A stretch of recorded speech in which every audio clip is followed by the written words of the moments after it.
ওই যে বললাম তারা আগ্রহ পাচ্ছে না, তারা এখন তাদের মানে হলে মানুষ যাচ্ছে না, তারা কোনোভাবে মানে তাদের অর্থায়ন বা পৃষ্ঠায়ন করা হচ্ছে না, সম্ভব হচ্ছে না, তাই অনেকেই হয়তো ল্যামলাইটটার সুযোগ পাচ্ছে না। এর যুগ, অনেক ওটিটি প্ল্যাটফর্ম অলরেডি বের হয়ে যাচ্ছে অ্যান্ড ওই মুভিগুলো হচ্ছে ওটিটি প্ল্যাটফর্মগুলোতেও আছে। তো এখানে হলমুখীর চেয়েও বলবো যে সিনেমার প্রতি আগ্রহ থাকতে হবে। সিনেমার প্রতি যদি তারা আগ্রহী থাকে তাহলে দেখা যাবে যে হলের দিকেও তারা ঝুঁকছে, না হলে হচ্ছে ওটিটি প্ল্যাটফর্মেও তারা দেখছে। তো এখানে হলের প্রতি যে এক্স্যাক্টলি থাকতে হবে তা না, সিনেমার প্রতি আগ্রহী হতে হবে। এখন তো হচ্ছে ইন্টারনেটের যুগ, সবাই হচ্ছে বাইরের বিদেশের কন্টেন্ট দেখতেছে, বাইরের সিনেমা দেখতেছে। সো এখন হচ্ছে একটা কম্প্যারিজনের সুযোগ আছে যে বাইরের সিনেমা কেমন হচ্ছে আর আমাদের সিনেমা কেমন হচ্ছে।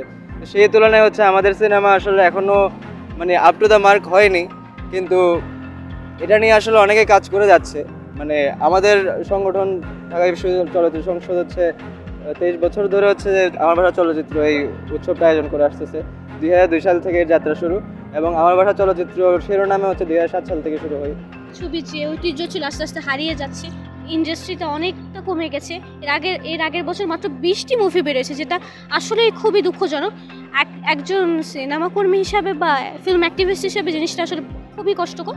তো এর জন্য আমি বলতে পারি নতুন গল্প লাগবে, নতুন ডিরেক্টর লাগবে, নতুন পয়েন্ট অফ ভিউ লাগবে, আমাদের জেনারেশন থেকে নতুন নতুন ডিরেক্টর লাগবে এবং স্টোরি রাইটার লাগবে, আমি বিশ্বাস করি।